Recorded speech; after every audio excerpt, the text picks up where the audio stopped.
Hello అండి, అందరూ బాగున్నారా? Welcome back to Dolly multi arts. ఈరోజు మరి ఒక మంచి వీడియోతో మీ ముందుకు వచ్చామండి. ముందుగా అందరూ ఓం నమో నారాయణాయ అని కామెంట్ పెట్టండి. మా వీడియోని ఎక్కడా కూడా స్కిప్ చేయకుండా చూడండి, మంచి సమాచారం మీకు అందుతుంది. కార్తీక మాసంలో వచ్చే ద్వాదశిని క్షీరాబ్ది ద్వాదశి అని అంటారు. నవంబర్ 13వ తేదీన క్షీరాబ్ది ద్వాదశి వచ్చింది. కార్తీక మాసంలో వచ్చే ద్వాదశి చాలా పవిత్రమైన రోజు. కార్తీక మాసంలో పూజలు చేసేవాళ్ళు ఈ ద్వాదశి రోజున ఖచ్చితంగా ఇంట్లో పూజ చేసుకోవాలి. కార్తీక మాసం నెల రోజులు పూజ చేయలేని వారు ఈ పవిత్రమైన ద్వాదశి రోజున విష్ణుమూర్తిని మరియు లక్ష్మీదేవిని పూజించాలి. ఎందుకంటే ఈ పవిత్రమైన ద్వాదశి నాడు తులసి వివాహం జరిగింది.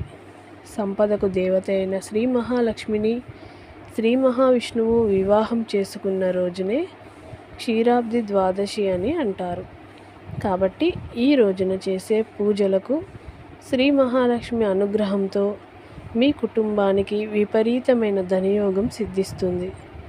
కార్తీక ఏకాదశి రోజున యోగ నిద్ర నుంచి మేల్కొన్న శ్రీ మహావిష్ణువు క్షీరాబ్ది ద్వాదశి నాడు శ్రీ మహాలక్ష్మితో కలిసి భూలోకానికి వస్తాడంట. కాబట్టి ఈ పవిత్రమైన ద్వాదశి నాడు విష్ణు స్వరూపమైన ఉసిరి చెట్టుకు, అలాగే మహాలక్ష్మిగా భావించే తులసికి కళ్యాణం జరిపిస్తారు. ఈ ద్వాదశి రోజున శ్రీ మహావిష్ణువు దంపతులిద్దరూ భూమిపై తిరుగుతూ తమ భక్తులు చేసే పూజలను చూస్తూ శ్రీ మహావిష్ణువు ఎంతో సంతోషపడి భక్తుల కోరిన కోరికలను సులభంగా నెరవేరుస్తాడంట. కాబట్టి ఈ పవిత్రమైన క్షీరాబ్ది ద్వాదశి నాడు ఎవరైతే ఇంట్లో పూజ చేస్తారో అలాంటి వారు జీవితంలో వారికి డబ్బుకి ఎటువంటి లోటు ఉండదు, అష్టైశ్వర్యాలతో జీవిస్తారు. క్షీరాబ్ది ద్వాదశి నాడు శ్రీ మహావిష్ణువుని ఎలా పూజించాలి, పాటించవలసిన నియమాలు ఏమిటో ఈ వీడియోలో తెలుసుకుందాం. నవంబర్ 13వ తేదీన బుధవారం నాడు ఉదయం ఇంట్లో పూజ చేసి సాయంత్రం 6 గంటల సమయంలో తులసి కోట ముందు దీపారాధన చేయాలి. ఈ ద్వాదశి రోజున స్త్రీలు ఉదయాన్నే నిద్రలేచి తల స్నానం చేయాలి. ద్వాదశి రోజున తల స్నానం చేసేటప్పుడు నీటిలో కొంచెం పసుపు వేసుకొని స్నానం చేస్తే జాతక దోషాలు తొలగిపోయి మీ జాతకంలో అదృష్టం పెరుగుతుంది, స్త్రీలకు సౌభాగ్యం సిద్ధిస్తుంది. ముఖ్యంగా ఈ ద్వాదశి రోజున ఇంటి గడపలకు ఖచ్చితంగా పసుపు రాయాలి. గడపను శ్రీ మహాలక్ష్మీదేవిగా భావిస్తాము. కాబట్టి ఈ రోజున ఏ స్త్రీ అయితే గడపలకు పసుపు కుంకుమ బొట్లు పెడుతుందో ఆ ఇంటికి అఖండ రాజయోగం సిద్ధిస్తుంది, భర్త ఆదాయం విపరీతంగా పెరుగుతుంది. ఇక పూజ చేసే స్త్రీలు పూజా గదిని శుభ్రంగా చేసుకొని పూజా గదిలో ఉన్న లక్ష్మీదేవి పటాన్ని పూలతో నిండుగా అలంకరించుకోవాలి. ఎర్ర గులాబీ పువ్వులంటే లక్ష్మీదేవికి చాలా ఇష్టమైన పువ్వులు. కాబట్టి ఈ ద్వాదశి నాడు లక్ష్మీదేవి పటానికి గులాబీ పూలు సమర్పిస్తే మీ ఇంటిపై లక్ష్మీ కటాక్షం సిద్ధిస్తుంది. ద్వాదశి రోజున దీపారాధన చేసేవాళ్ళు పిండి ప్రమిదలో దీపారాధన చేయాలి. అలాగే ఆవు నెయ్యితో దీపం వెలిగిస్తే ముక్కోటి దేవతల ఆశీర్వాదం కలుగుతుంది. తులసి మొక్కలో లక్ష్మీదేవి కొలువై ఉంటుంది.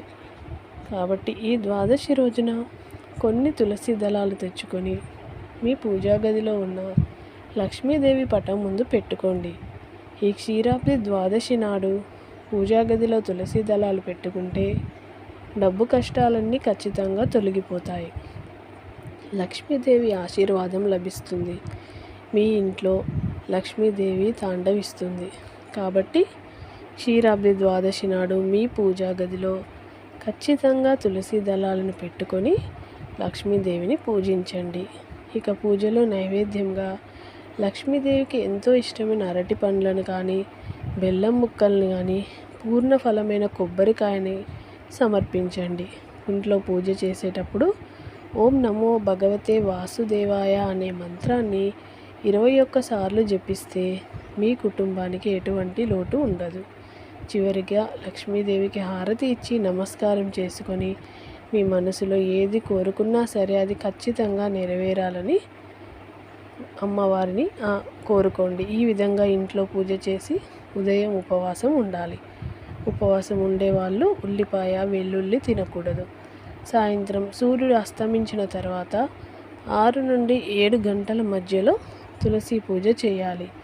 తులసి కోట ముందు శుభ్రం చేసి అష్టదళ ముగ్గును వేసి ముగ్గుపైన ప్రమిదను పెట్టి నువ్వుల నూనె కానీ ఆవు నెయ్యి కానీ పోసి దీపంలో 9 వత్తులను వేసి తులసి కోట ముందు దీపం వెలిగించాలి. ఈ క్షీరాబ్ది ద్వాదశి రోజున తులసి కోట ముందు 9 వత్తుల దీపం వెలిగిస్తే మీ కుటుంబానికి భోగభాగ్యాలు వరిస్తాయి. అలాగే ఈ ద్వాదశి నాడు తులసి మొక్కను ముట్టుకొని తులసి చెట్టు చుట్టూ 5 చుట్లు ప్రదక్షిణాలు చేస్తే మృత్యు దోషాలన్నీ పోతాయి. మీ కుటుంబానికి రాజవైభవం కలుగుతుంది. అలాగే ఈ ద్వాదశి రోజున మీ భర్త ఇంటి నుండి బయటకు వెళ్ళేటప్పుడు మీ భర్తకి కుంకుమ బొట్టు పెట్టండి.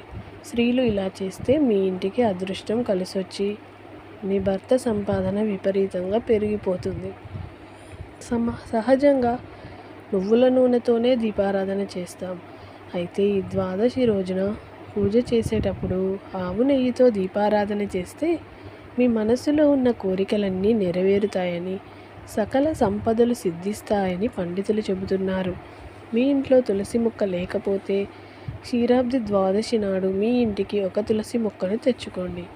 తులసి మొక్క ఉన్న ఇంట్లో కష్టాలు లేకుండా లక్ష్మీదేవి ఆశీర్వాదం ఉంటుంది. విశేషమైన పుణ్యఫలాలు లభించి మాంగళ్య వృద్ధి, సర్వసుఖాలు కలుగుతాయని, పూర్వజన్మ పాపాలు నివారించబడతాయని నమ్మకం.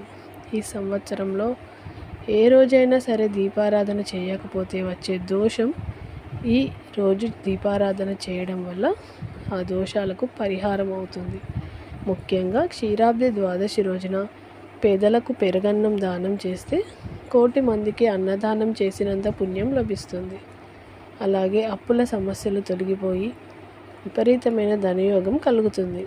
ఈ ద్వాదశి రోజున విష్ణు ఆలయాల్లో తులసి వివాహాన్ని జరిపిస్తారు. తులసి కొమ్మను వధువుగా అలంకరించి విష్ణు స్వరూపంగా భావించే ఉసిరి కొమ్మను తీసుకొచ్చి తులసితో కళ్యాణం జరిపిస్తారు. కాబట్టి ద్వాదశి రోజున తులసి వివాహాన్ని చూసి అక్షంతలను తలపైన వేసుకుంటే దాంపత్య వివాహ సమస్యలు తొలగిపోతాయి.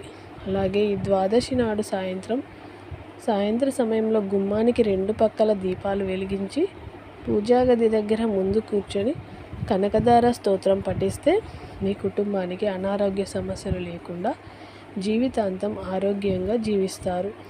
ఈ క్షీరాబ్ది ద్వాదశి రోజున రావి చెట్టుకు ప్రదక్షిణాలు చేస్తే రాహుకేతు దోషాలన్నీ కూడా తొలగిపోతాయి. మీకు అంతా శుభం జరుగుతుంది. ఈ వీడియో కనుక మీకు నచ్చితే లైక్ చేయండి మరియు షేర్ చేయండి. మరిన్ని మంచి వీడియోస్ కోసం మా ఛానల్ని సబ్స్క్రైబ్ చేసుకోండి. Thank you for watching.